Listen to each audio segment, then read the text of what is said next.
Fermentation इन biotechnology हमारे पास बेटा next topic आ रहा है। ठीक है, तो बायोटेक्नोलॉजी से पहले जो है ना, यहाँ पे लिखा भी है, in the beginning the meaning of fermentation process was the use of microorganism for the production of the food beverage and spirits. ठीक है, यानी कि वो कहते हैं कि ये जो है ना, बायोटेक्नोलॉजी से पहले जो है ना, फर्मेंटेशन को हम सिर्फ इस्तेमाल करते थे, या फर्मेंटेशन का मतलब हम लेते थे कि हमने क्या करना है, एक तो हमने खुराक बनानी है, और सेकंड हमने मशरूबात बनाने हैं, और फिर स्पीड वगैरह बनाना है। सिर्फ इन दो तीन चार चीज़ों दो तीन चीज़ें जो है इनकी प्रोडक्शन के लिए हम ना जो है ना माइक्रो ऑर्गेनिज्म को यूज़ करते थे, और हम फर्मेंटेशन कर रहे होते थे। ठीक है जी। लेकिन अब कह रहे हैं कि अब हमारे पास जो है ना फर्मेंटेशन का ना, बायोटेक्नोलॉजी के अंदर फर्मेंटेशन का हमारा मकसद है कि इंडस्ट्रियल स्केल पर प्रोडक्ट की प्रोडक्ट तैयार करवाना। ठीक है, however in the biotechnology the term fermentation means the production of any product by the means mass of the by mass culture of micro organism. हम करते क्या बेटा, यहाँ पे मैस कल्चर से मुराद यहाँ पे कि हमारे पास फर्मेंटर होते हैं, फर्मेंटर के अंदर हम माइक्रो ऑर्गेनिज्म को ग्रो करवाते हैं। फर्मेंटर जो होते हैं ना, इस तरह का हमारे पास इक्विपमेंट होता है जो माइक्रो ऑर्गेनिज्म को ऑप्टिमम जो है ना कंडीशन प्रोवाइड कर रहा होता है। पीएच हो गया, न्यूट्रिएंट्स हो गए, टेम्परेचर हो गया। ठीक है, जिससे उनकी ग्रोथ अच्छी होती है। ग्रोथ अच्छी होने से वो हमें जो है ना डिज़ायर्ड प्रोडक्ट ज़्यादा देते हैं। जिस चीज़ की हमने प्रोडक्शन करवानी है वो हमें ज़्यादा मिलता है। ठीक है, तो वही बात कर रहे हैं कि इनिशली हम क्या कहते थे कि फूड मशरूबात और जो है ना स्पीड वगैरह की प्रोडक्शन के लिए माइक्रो ऑर्गेनिज्म को इस्तेमाल कर लेते थे। लेकिन हम अब क्या कर रहे हैं कि मैस जो है ना स्केल पर उनको बड़े पैमाने पे माइक्रो ऑर्गेनिज्म को ग्रो कर रहे हैं, और उनसे अपनी डिज़ायर प्रोडक्ट हासिल कर रहे हैं। जस्ट ये मेरे बेटा। ठीक है, और आगे आते मेरे बेटा एप्लीकेशन ऑफ द फर्मेंटेशन हमारे पास आ रहा है कि क्या है इसकी एप्लीकेशन, क्या है फर्मेंटेशन की। तो हमारे पास आ रहा है in fermentation maximum growth of an organism. ठीक है, is obtain for the production of the desired products of commercial values. ठीक है, वो वाले प्रोडक्ट्स जिनकी कमर्शियल वैल्यूज़ है उनकी हम प्रोडक्शन हासिल कर रहे हैं। ठीक है जी, कैसे हासिल कर रहे हैं, माइक्रो ऑर्गेनिज्म की ग्रोथ हम मैक्सिमम ले रहे हैं, बहुत बड़े पैमाने पे माइक्रो ऑर्गेनिज्म ग्रो कर रहे हैं, ग्रो करवाते हैं, और उनसे हम अपना डिज़ायर प्रोडक्ट प्रिपेयर करवाते हैं। जस्ट वही लिखा हुआ है।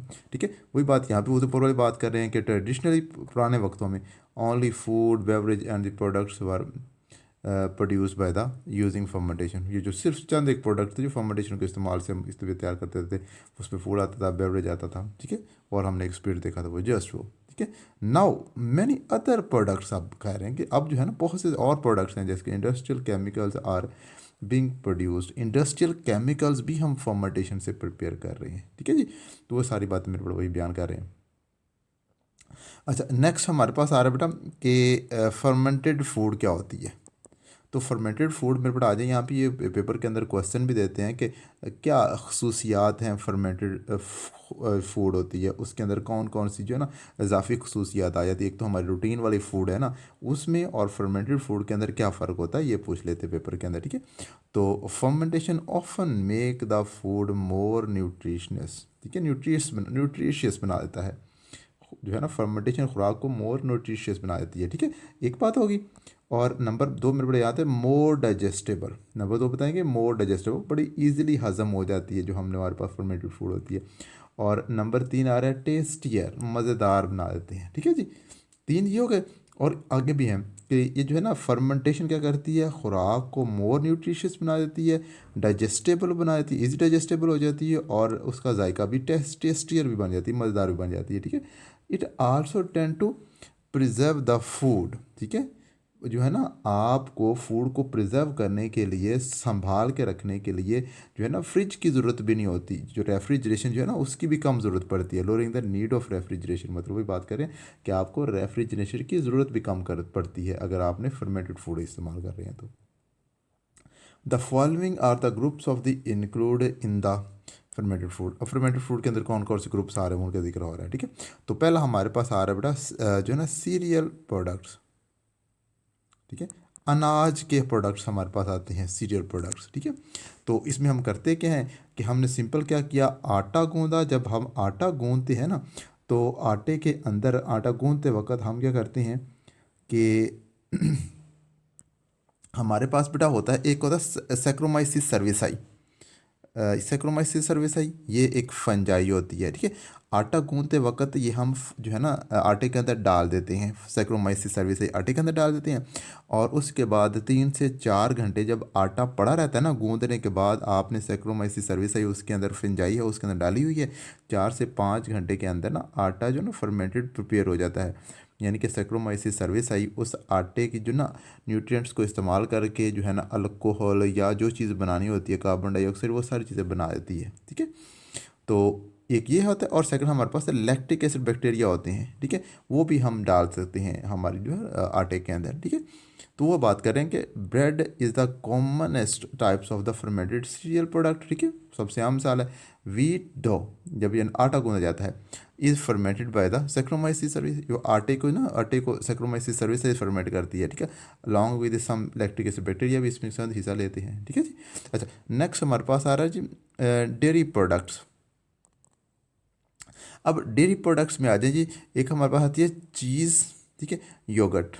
ये जो चीज़ है ना, ये हमारे पास बेटा दूध के अंदर एक प्रोटीन होता है, उस प्रोटीन को सेपरेट करके उससे चीज़ बनाई जाती है, ठीक है। और योगर्ट हम सिंपल कहते हैं, हमारे पास दही को आप योगर्ट कह सकती हैं, ठीक है। Are imported fermented product, fermentation product, ये फर्मेंटेशन प्रोडक्ट है, ठीक है। चीज़ और योगर्ट जो है ना, ये फर्मेंटेड प्रोडक्ट्स है, ठीक है। चीज़ इज़ द फॉर्म्ड व्हेन अब मिल्क प्रोटीन इज़ कोएगुलेटेड, वही बात आ गई। मिल्क के अंदर मैंने बताया कि एक प्रोटीन होती है, उसको कोएगुलेट किया जाता है। कोएगुलेट मतलब उनको इकट्ठा किया जाता है, ठीक है, अलग कर लिया जाता है, ठीक है। उसकी कोएगुलेशन से हम क्या करते हैं, चीज़ तैयार करते हैं। This happen produced by the lactic acid bacteria react with the milk protein. के लैक्टिक एसिड बैक्टीरिया एक एसिड प्रोड्यूस करते हैं, वो वाला एसिड जाके मिल्क प्रोटीन के साथ रिएक्ट करता है, और रिएक्शन से मेरे बड़ा ये जो कोएगुलेशन हो जाती है प्रोटीन की, और हम प्रोटीन को सेपरेट कर लेते हैं, और सेपरेट करने के बाद हम उसको उसकी चीज़ बना देते हैं। ये मेरे बड़ा है, ठीक है। ये बस सिर्फ होता है। Yogurt is a made from the milk, ये हम सिंपली मिल्क से बनाते हैं, by different lactic acid bacteria. ये जो दही बना रहे होते हैं ना हमारे पास, योगर्ट और दही के अंदर कोई ज़्यादा फ़र्क नहीं है। तो ये हमारे पास बैक्टीरिया होते हैं, लैक्टिक एसिड बैक्टीरिया होते हैं, वो क्या करते हैं, दूध को दही के अंदर बदलते हैं या दूध को योगर्ट के अंदर बदलते हैं, ठीक है जी। नेक्स्ट हमारे पास आ रहा है fruits and the vegetable products आती हैं, ठीक है। Fermentation is usually used along with the salt and the acid to preserve the pickles fruits and vegetables. हम क्या करते हैं कि हमारे पास अचार होता है, फ्रूट्स होता है, या कुछ सब्जियां होती हैं, उनको हम प्रिजर्व करते हैं। प्रिजर्व हम कैसे करते हैं, एक तो हम फर्मेंटेशन कर रहे होते हैं, सेकंड हम साल्ट वगैरह यूज़ कर रहे होते हैं, ठीक है। साल्ट्स एंड एसिड यूज़ किए जाते हैं टू प्रिजर्व द, ये तीनों चीज़ें हम प्रिजर्व कर रहे होते हैं, ठीक है जी। तो ये मेरे पास सारी चीज़ें हमारे पास आ रही है। बेवरेज प्रोडक्ट्स, तो बेवरेज प्रोडक्ट्स की तैयारी हम कैसे करते हैं, हम बेटा सीरियल ग्रेन्स लेते हैं। सीरियल ग्रेन्स में हमारे पास जौ के दाने हो जाएंगे, या हमारे पास गंदम हो गई, वो हम लेते हैं। फिर उसको हम मेल्ट करते हैं, मेल्टेड हम करते हैं बेटा उसको है, पहले हम उसको भिगोते हैं पानी के अंदर ना, मॉइस्चराइज करते हैं उसको, भिगोते हैं, ठीक है। और भिगोते हैं और उसको ग्रो, उसकी जर्मिनेशन रोकने के लिए ना उसको हम ड्राइड करते हैं, उसको खुश्क करते हैं, और हॉट एयर से हम उसको खुश्क करते हैं। खुश्क करने के बाद हम उसको ग्राउंड करते हैं, ठीक है। हमने फॉर एग्जांपल जौ लिया, जौ को पहले हमने मेल्ट किया, उसको गीला किया, ठीक है। फिर हमने उसको हॉट एयर से ड्राई कर लिया, फिर हमने उसको ग्राउंड मतलब उसको पीस दिया। पीसने से हमारे पास बेटा फाइन पाउडर बन जाता है, ठीक है। अब उस फाइन पाउडर की हम क्या करते हैं, यीस्ट से हम क्या करवाते हैं, फर्मेंटेशन करवाते हैं। Fermentation powder is done by the yeast, yeast से हम उस पाउडर की फर्मेंटेशन करवाते हैं, ठीक है। और इस सारे अमल के अंदर में बड़ा होता क्या है कि उस हमारे पास वो जो ग्रेन के अंदर ग्लूकोज होता है ना, ग्लूकोज को मेरे बड़ा पहले जो है ना पाउडर के glucose present in a powder, ठीक है। जो उस पाउडर के अंदर ग्लूकोज होता है उसको पायरविक एसिड के अंदर तब्दील किया जाता है, ठीक है। पायरविक एसिड को बाद में जो है ना हमारे पास यीस्ट वो क्या करती है, इथानॉल में तब्दील कर देती है, इथानॉल शराब बना देती है, ठीक है। और ये में बड़ा एक प्रोसीजर हो रहा है। और यही प्रोसीजर हम ना ये जो ग्रेप्स का वाटर हमारे पास, ग्रेप्स जूस जो निकालते हैं, ग्रेप्स का जूस निकाला और जूस निकालने से हम डायरेक्टली ये प्रोसीजर कर सकते हैं इसके साथ, ठीक है। Grapes can be directly fermented by the yeast to wine, ठीक है, इसे हम शराब बना सकते हैं डायरेक्टली, ठीक है। ये बात आ इंडस्ट्रियल प्रोडक्ट्स हमारे पास नेक्स्ट आ रहे हैं। तो बहुत से इंडस्ट्रियल प्रोडक्ट्स जो हम प्रिपेयर करवाते हैं फर्मेंटेशन से, उसमें हमारे पास फॉर्मिक एसिड आता है, इथेनॉल और ग्लिसरॉल और एक्रेलिक एसिड, ये सारे फर्मेंटेड प्रोडक्ट होते हैं जो हम फर्मेंटेशन से प्रिपेयर करवाते हैं, ठीक है।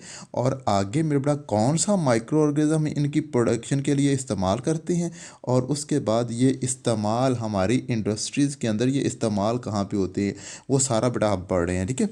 तो पहले आज मेरे पास फॉर्मिक एसिड, तो फॉर्मिक एसिड हम करवाते हैं एस्परजिलस एक फंजाई होती है उससे प्रिपेयर करवा रहे होते हैं, ठीक है।